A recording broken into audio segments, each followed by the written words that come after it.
Tôi cứ tưởng nhà là thiên đường, hóa ra thiên đường ở ngoài sân. Nhìn gì? Mẹ cũng đang nhìn mà.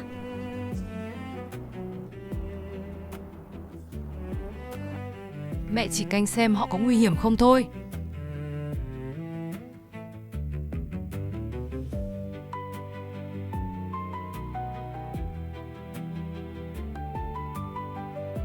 Minhan đi làm.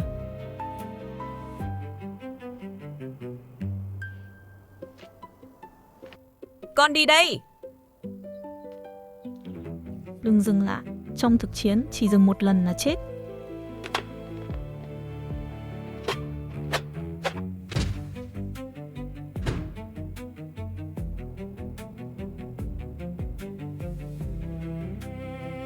Cứ luyện tập đi. Nhưng đây là nhà của gia đình chúng tôi, không phải căn cứ chiến đấu. Đã rõ, chúng tôi sẽ không để lại dấu vết. Trước lúc mặt trời mọc cũng đừng gây tiếng động.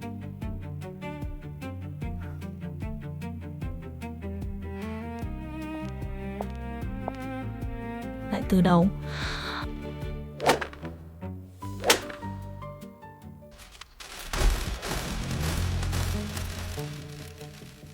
Cho đến nay, AI chỉ đưa ra phán đoán bên trong màn hình.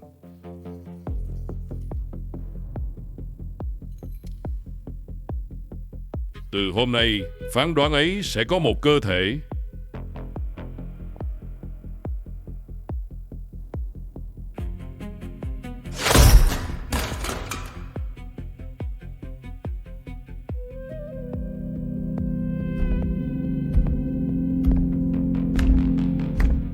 Dù một phần cơ thể bị phá hủy, toàn bộ hệ thống vẫn không dừng lại.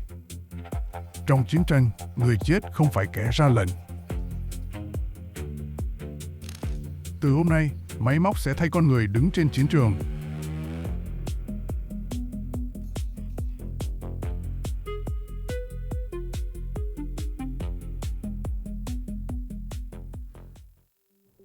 Hana Industries vừa công bố robot hình người chiến đấu thế hệ mới đầu tiên trên thế giới. Robot này được trang bị chip AI mới của Chosun Semiconductor. Hana đã bước vào chiến trường thế hệ mới trước Loki Factory. Bộ Quốc phòng nhiều nước liên tiếp hỏi mua, khiến cổ phiếu Hana Industries tăng vọt ngay sau lễ công bố.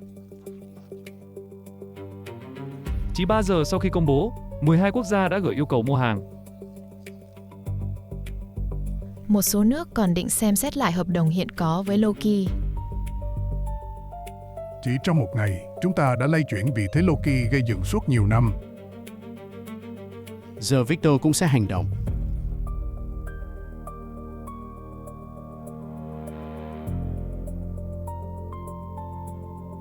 Đây chính là khoảnh khắc Chủ tịch Hằng mong đợi. Cha sẽ nghĩ hôm nay mình đã thắng. Phải không? Otto đã thua ngay trước công chúng. Anh nghĩ Victor sẽ ngồi yên sao? Anh sẽ trở về tổng bộ chứ? Trở về, tôi thần kiếm của cha không cản được ông. Chúng ta ở lại đây, chỉ bảo vệ an toàn cho thiếu gia.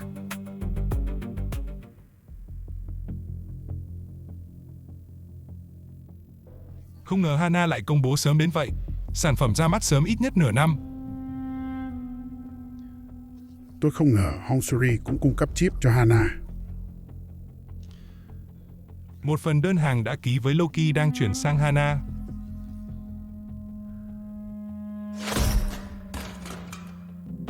Hana không công bố vũ khí. Họ công bố nỗi sợ. Có cần ngăn việc ra mắt không? Nếu chẳng thứ đã xuất hiện, Hana sẽ trở thành nạn nhân. Hãy gửi nguyên những tài liệu Hana đã công bố cho từng quốc gia.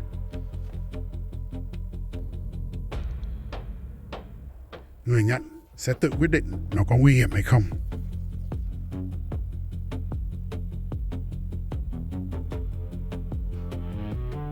Không cần cắt đứt giao dịch, chỉ cần hoãn phê duyệt cho đến khi thẩm định xong. Máy giết chóc hỏng vẫn chạy có xứng mức rủi ro này không? Hãy đánh giá lại theo tiêu chuẩn của quý vị. Phần còn lại nhà đầu tư sẽ quyết định.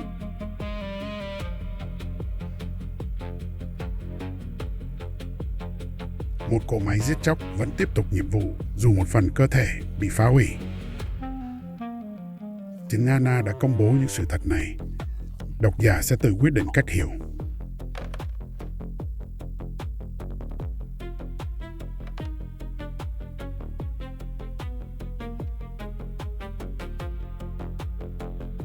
Trước nguy cơ robot Hana mất kiểm soát, nhiều nước yêu cầu kiểm định độ an toàn của AI sát thương.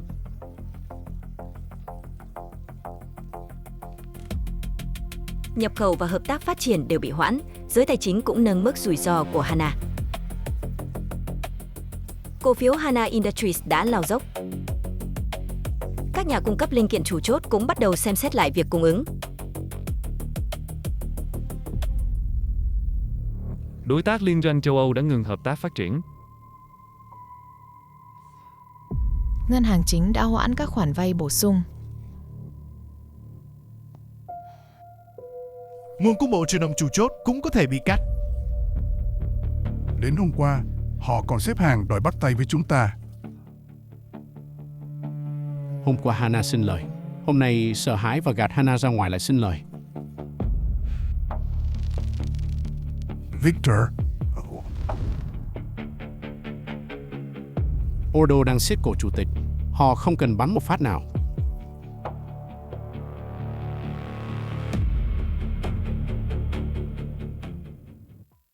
Tin nóng, Tổng thống quốc gia châu Phi Swala vừa đưa ra tuyên bố khẩn cấp. Swala sẽ không làm ngơ trước tự do và dân chủ của người dân các nước quân chủ láng giềng. Để dân chủ hóa châu Phi, Tổng thống Samuel từ bỏ chức CEO Loki Factory. Ông lãnh đạo phong trào quần chúng và lập chính quyền tự do tại Swala. Ông được ca ngợi là anh hùng dân chủ hóa không chỉ trong nước mà trên khắp châu Phi.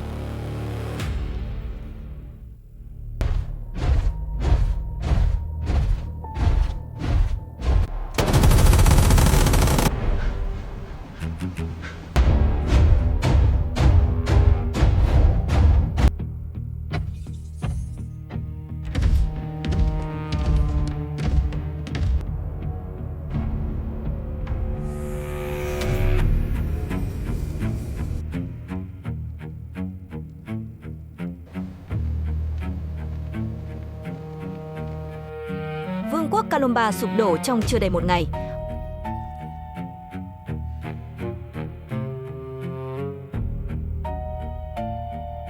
Chính phủ Swala gọi chiến dịch này là hỗ trợ dân chủ hóa. Nhưng nước quân chủ bị tấn công khẳng định đây là một cuộc xâm lược vũ trang trắng trợn.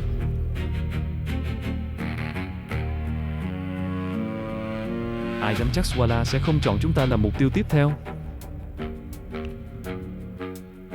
Không thể mua robot Loki từ Loki Factory.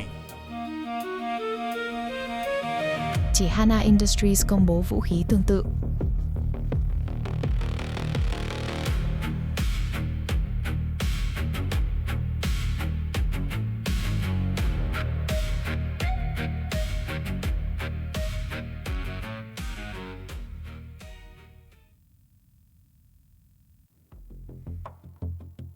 %15 cổ phần Chilsong mà Loki nắm giữ đã hoàn tất thủ tục chuyển nhượng.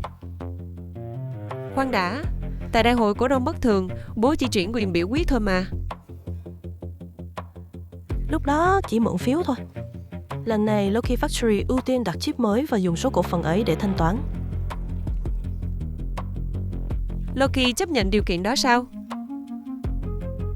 Vì họ cần chip gấp hơn. Vậy giờ chúng ta sở hữu 66% cổ phần Chilsong Semiconductor rồi sao? Thế giới đang hỗn loạn, càng phải siết chặt nội bộ.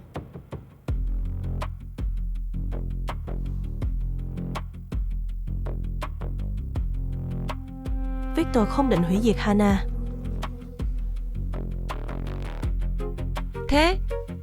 Hắn đang ép Genshin phải rút kiếm trước. Nhưng Hana không có chip để sản xuất hàng loạt. Hongmei sang Nhật. Nhật à? Đi đâu? Hana Industries. Chào CEO Suri, giám đốc Hồng Mao.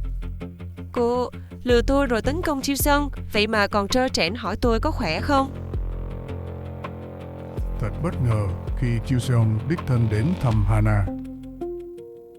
Tôi xin đi thẳng vào vấn đề. Chúng tôi sẽ cung cấp chip cho Hana. Cô biết rõ tình cảnh hiện tại của Hana. Hẳn cô muốn thứ khác. Chúng tôi không nhận tiền mặt.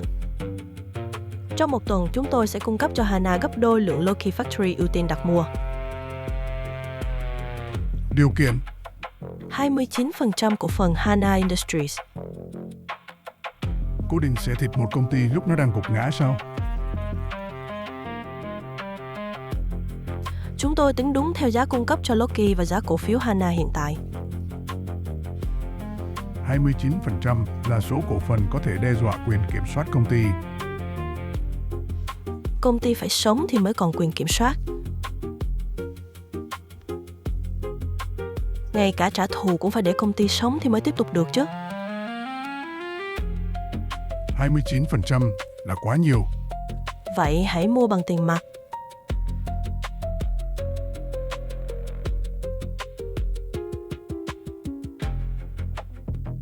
Gửi hợp đồng đi. Ngay khi xác nhận chuyển nhượng cổ phần, chúng tôi sẽ cung cấp hàng.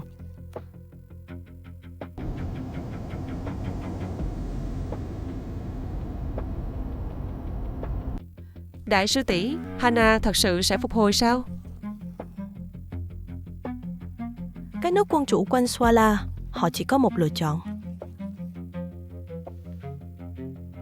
Nhu cầu tăng mà nhà cung cấp duy nhất lại là Hana Industries. Quy luật thị trường đơn giản thôi. Đại sư tỷ chắc chứ? Khi con người sợ hãi, giá trị của tiền sẽ thay đổi.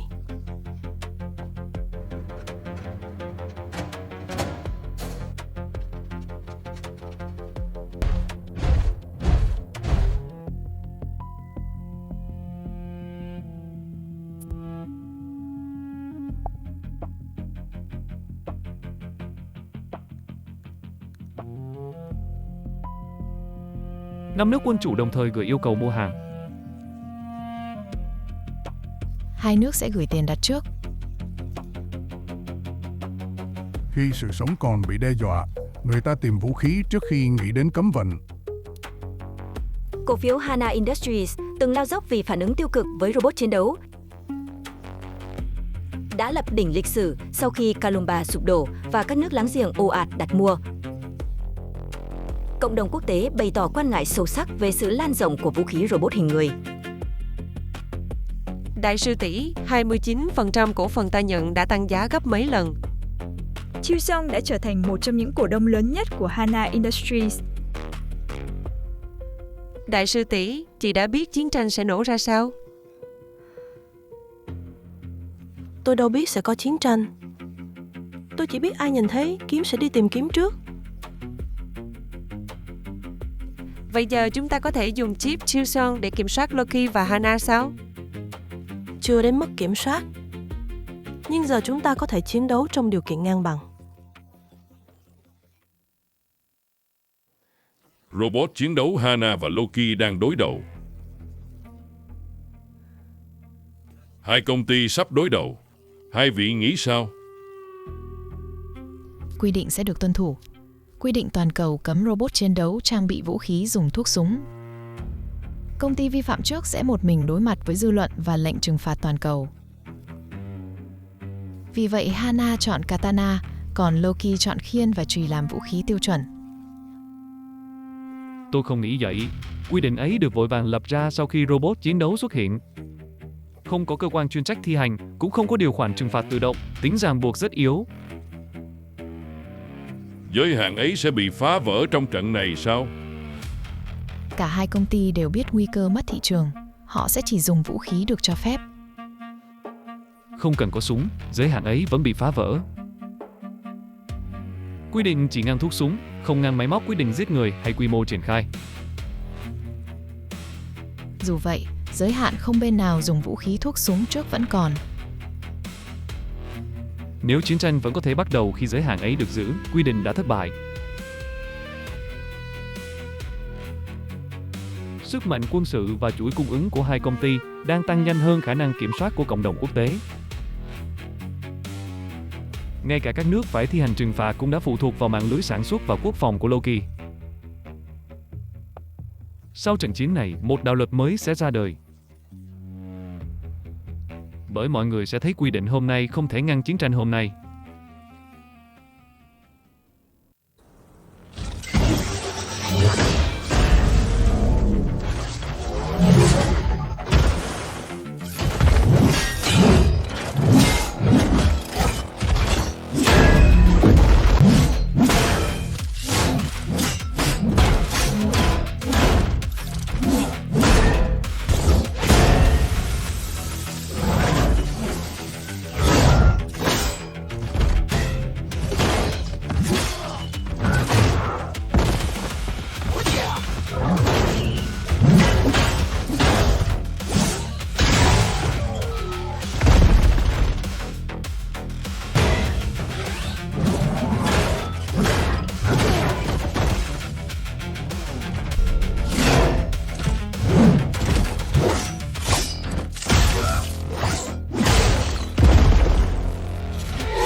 Hana tham chiến khiến cuộc chiến ở châu Phi rẽ sang hướng khác.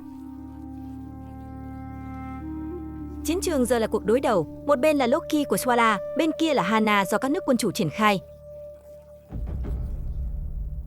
Hai bên tiếp tục giao tranh quyết liệt trên nhiều mặt trận. Nhưng chưa bên nào giành được ưu thế rõ rệt. Sự can thiệp của Hana sẽ không thể phá vỡ đại nghĩa dân chủ hóa châu Phi. Chúng ta sẽ không bỏ cuộc.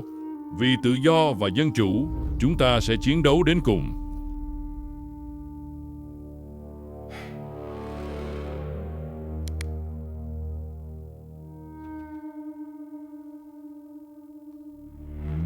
Hôm qua họ gọi nó là vũ khí giết người, hôm nay lại gọi là lá chắn bảo vệ đất nước.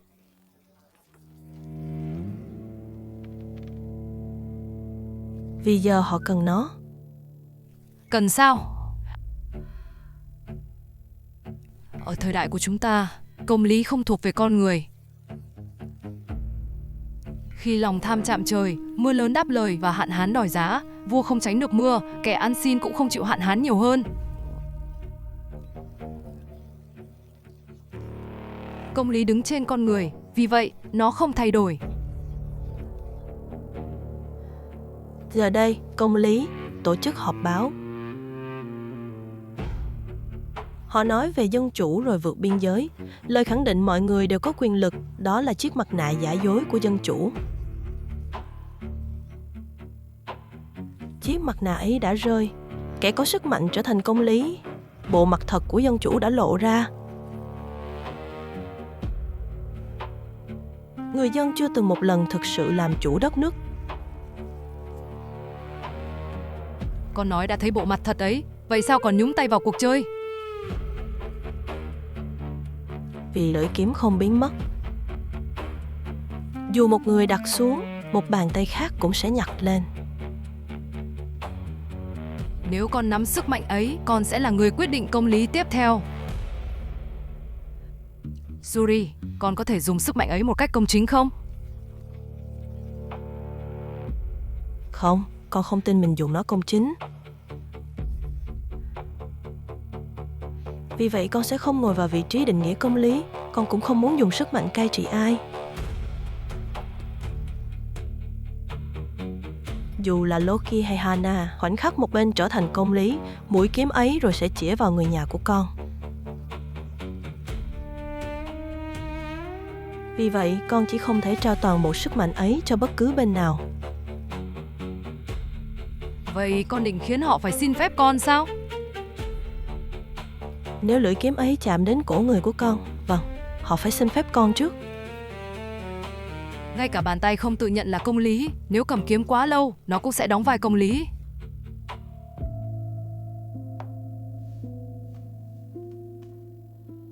Một nghìn năm trước, ta và Victor cũng tin mình là công lý. Niềm tin ấy nhốt cả một ngôi làng vào nhà tù nằm ngoài thời gian. Khi đó, bọn ta cũng có thứ muốn bảo vệ, như con. Sư phụ khi ấy đã phán xét. Con không phán xét ai, cả Loki lẫn Hana, con trao chip cho cả hai. Như vậy không bên nào áp đặt công lý lên người khác. Một bàn tay không phán xét lại nắm sức mạnh để phán xét.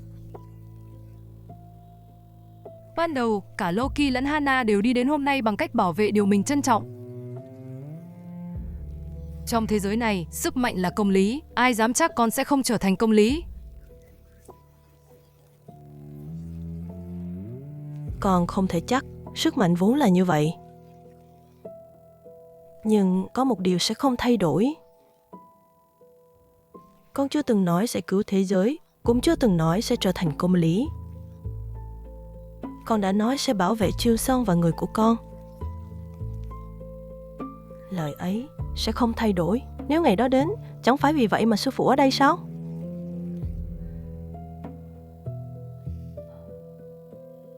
Con thật sự nghĩ ta có thể ngăn con sao?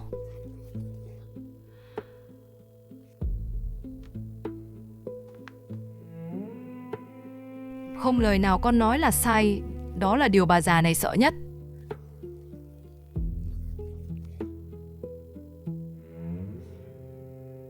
Chưa phải lúc, vẫn chưa phải.